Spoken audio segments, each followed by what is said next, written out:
Boa noite, queridos. Essa é a nossa devocional desse sábado. Nós estamos aqui mais uma vez na presença do nosso Deus.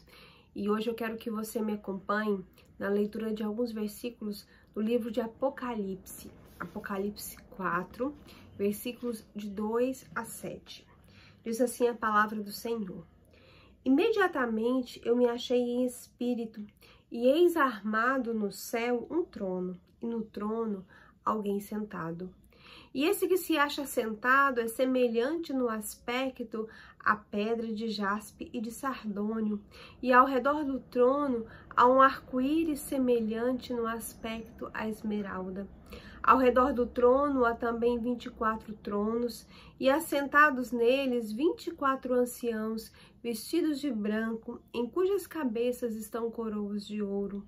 Do trono saem relâmpagos, vozes e trovões, e diante do trono ardem 7 tochas de fogo, que são os 7 Espíritos de Deus. Há diante do trono um como que mar de vidro, semelhante ao cristal, e também no meio do trono e à volta do trono 4 seres viventes, cheios de olhos por diante e por detrás. O primeiro ser vivente é semelhante a leão, o segundo semelhante a novilho, o terceiro tem o rosto como de homem, e o quarto ser vivente é semelhante à águia quando está voando. Amém? Irmãos, o livro de Apocalipse, ele é cheio de simbologias, né? Muitos têm dificuldade com toda essa simbologia, com todo esse entendimento. Mas não é sobre isso que eu quero falar nessa noite. Nesses versículos específicos aqui do livro de Apocalipse, João tem uma visão do trono de Deus. E é sobre isso que eu quero refletir com os irmãos. Sobre o trono de Deus. Como é o trono de Deus? Nós sabemos que o nosso Deus está assentado no trono de onde ele governa o universo. Nós ouvimos, né, isso sempre, a palavra de Deus nos deixa então isso claro.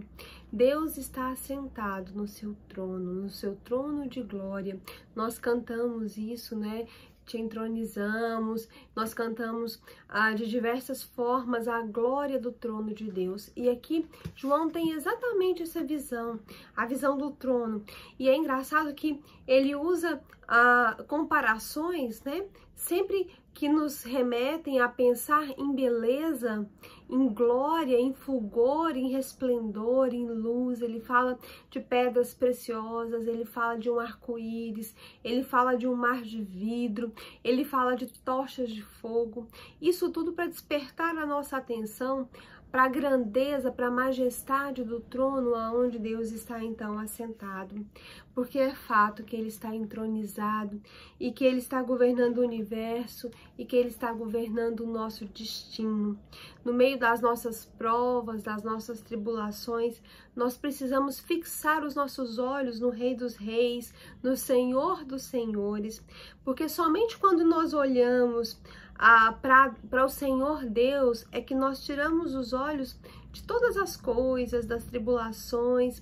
Quando nós olhamos para o aspecto do trono de Deus descrito aqui nesses versículos, nós vamos alcançar então o verdadeiro discernimento da história.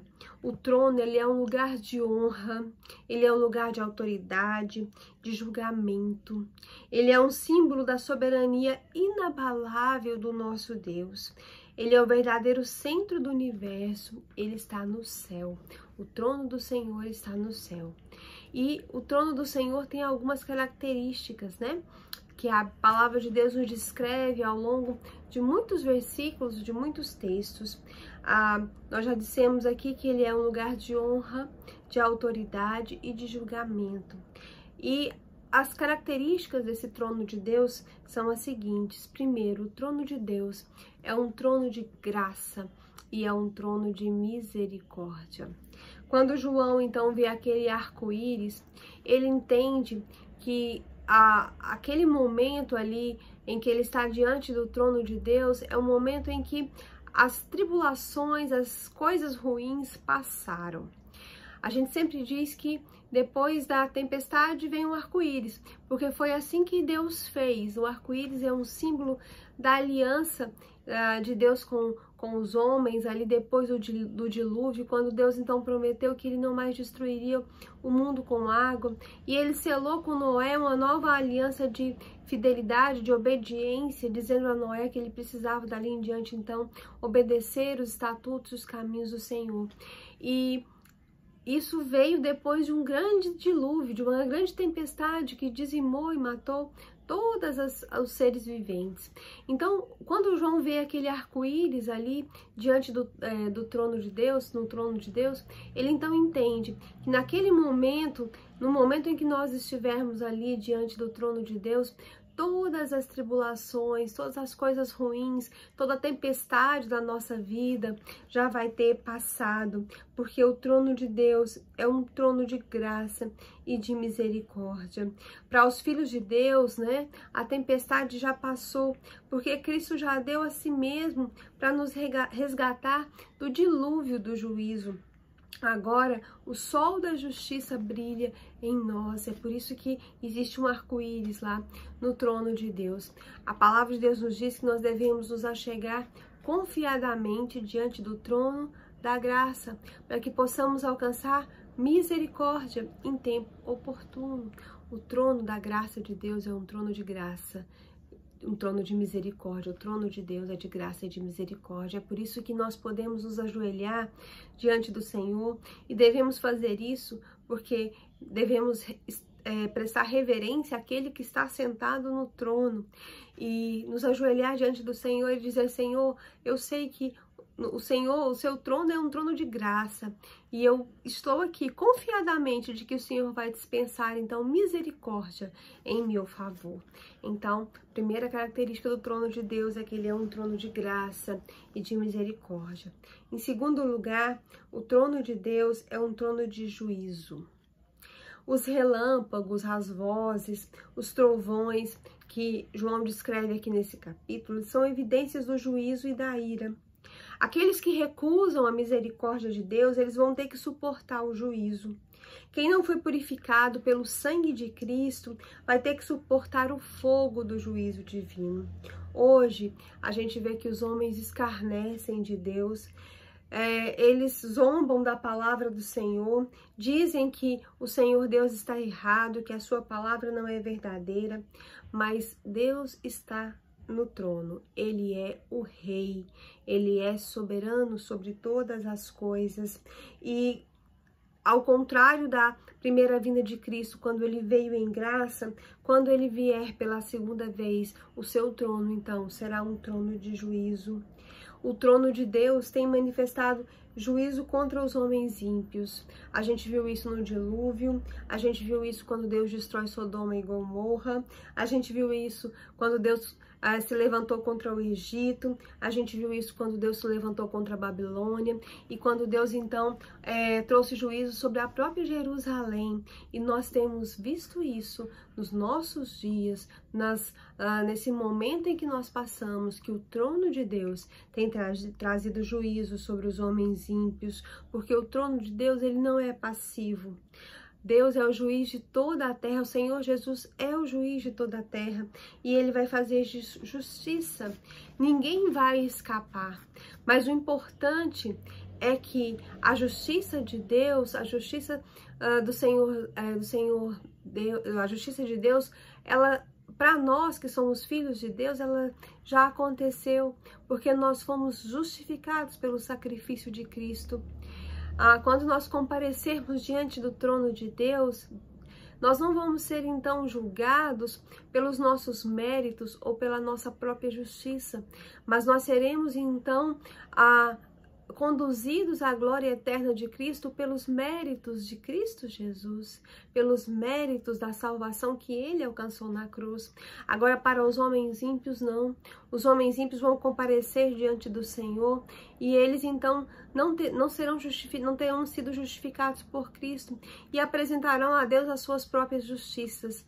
E a Bíblia nos diz que para Deus a nossa justiça é como trapo de imundícia, para nada serve. E é por isso que eles vão sofrer merecer então a pena do castigo eterno, porque o trono do nosso Deus também é um trono de juízo.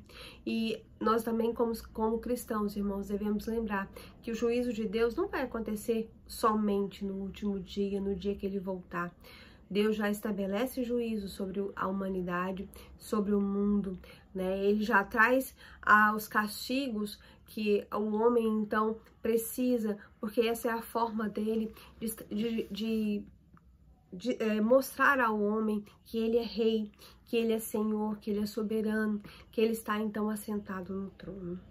Em terceiro lugar, o trono do nosso Deus, ele é um trono de santidade e de transparência.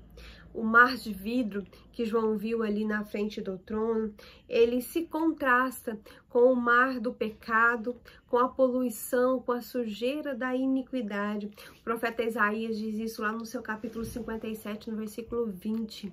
Diz do mar de pecado, né, do mar de iniquidade, em que a humanidade está então mergulhada. Para estar diante do trono de Deus é preciso ser purificado, estar limpo. Não há sujeira e não há corrupção diante do trono de Deus. Não há nada encoberto, não há nada que seja sujo ou contaminado diante do trono de Deus. Deus é santo. Tudo que está diante dele precisa ser transparente, limpo e puro. No céu não entra pecado, no céu não entra nada contaminado, porque Deus não se associa em nenhuma hipótese com o mal. Ele abomina o mal.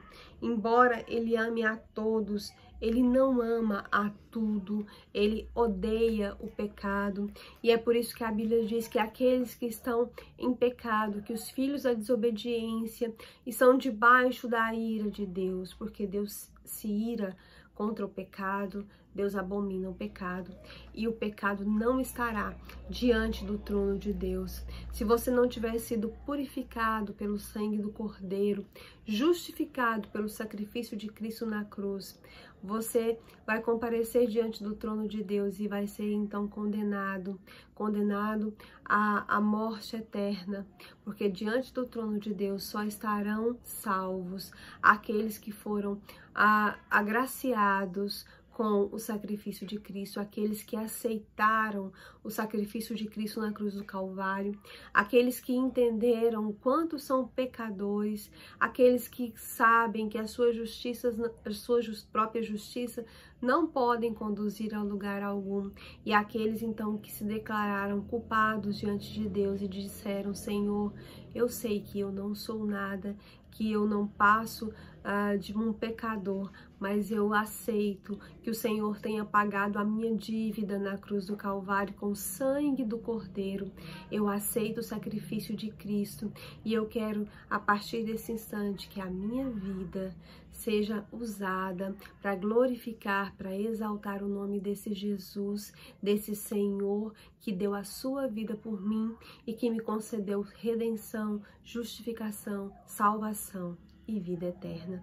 Irmãos, a história já está escrita. Cristo vai voltar. Cristo vai voltar e nesse dia ele será juiz.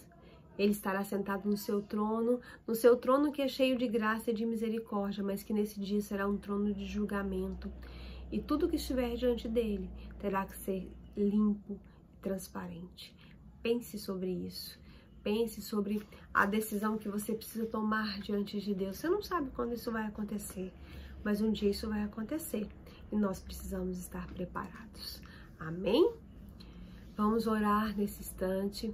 Vamos pedir que o Senhor abra os nossos corações para a mensagem da sua palavra, para que nós possamos então entender a importância de estarmos preparados para a volta do nosso Senhor Jesus Cristo. E vamos também orar, irmãos, pelos nossos enfermos, pelos nossos amigos, por aqueles que estão enlutados, pelas famílias, nossos motivos de oração de todos os dias. Vamos continuar insistindo diante do trono da graça e da misericórdia de Deus.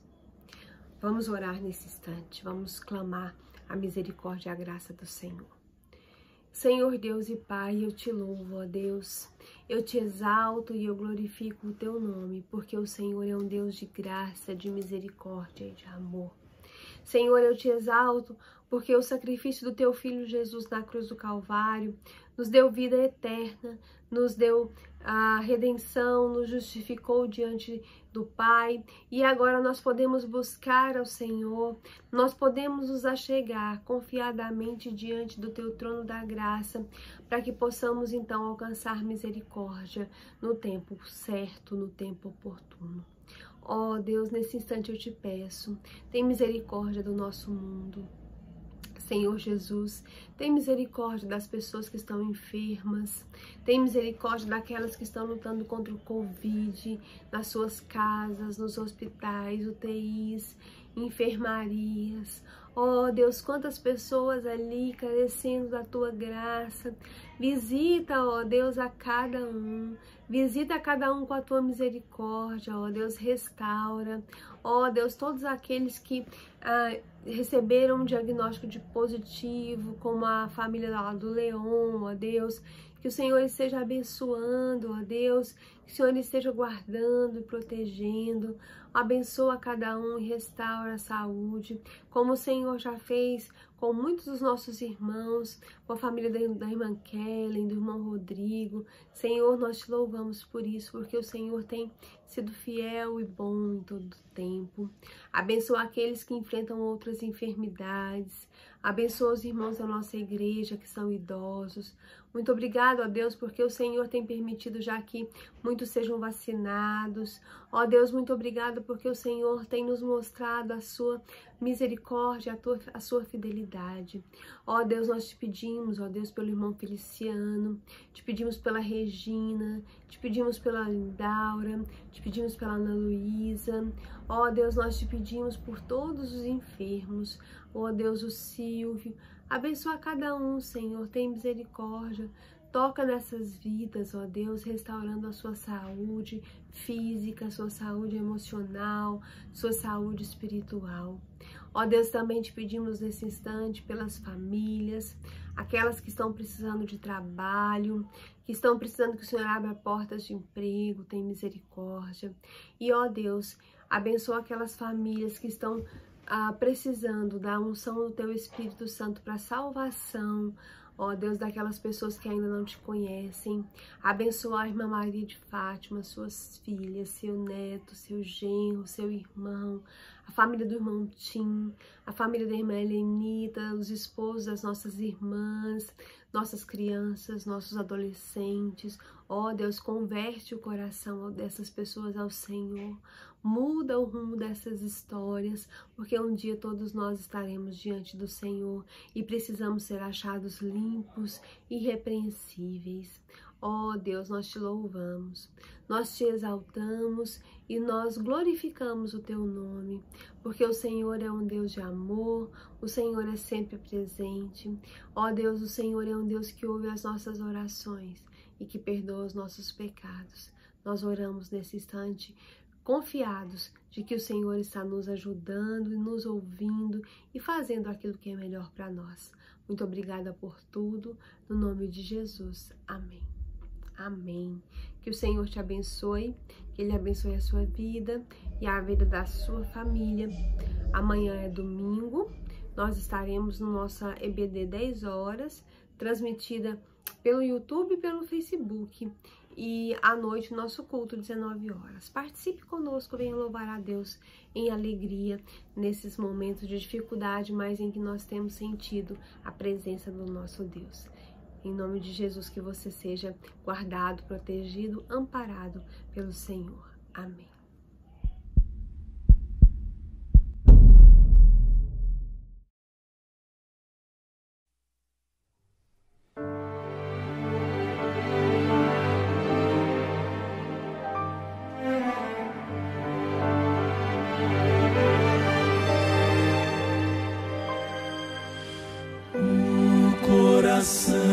Não se turbe, crede sempre em Deus, crede em mim. Há mansões na casa de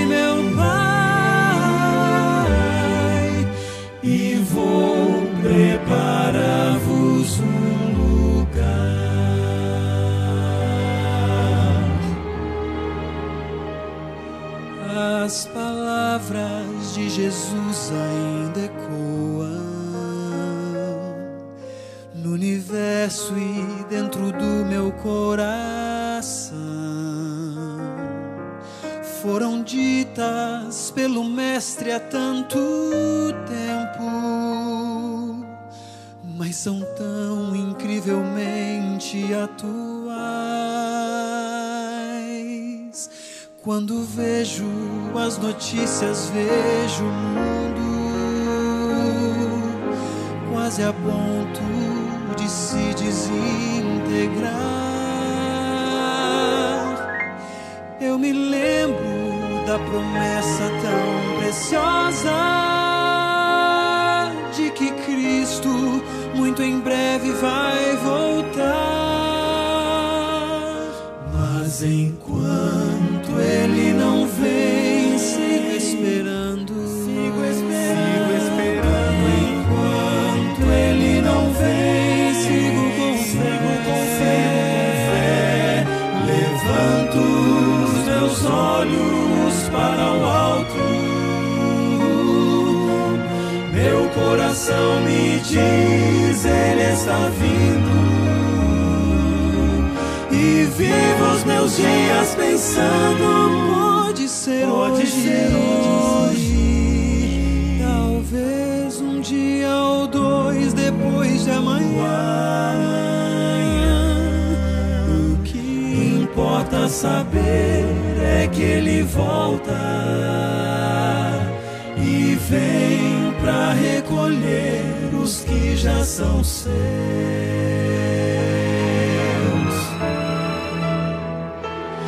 Meu maior desejo um dia é abraçá-lo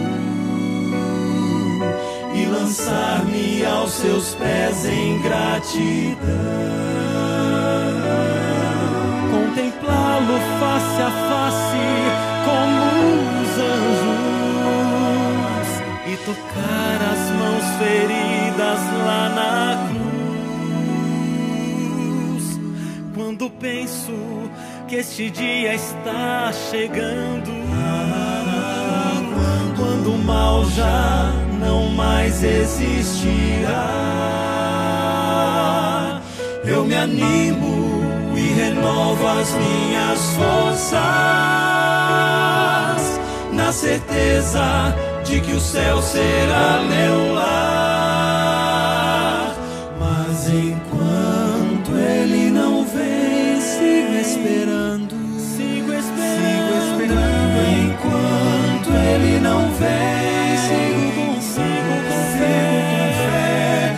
Levanto os meus olhos para o alto. Meu coração me diz, Ele está vindo. E vivo os meus dias pensando, pode ser hoje. Talvez um dia ou dois depois de amanhã. O que importa saber é que Ele volta e vem pra recolher os que já são seus. E vem pra recolher os que já são seus.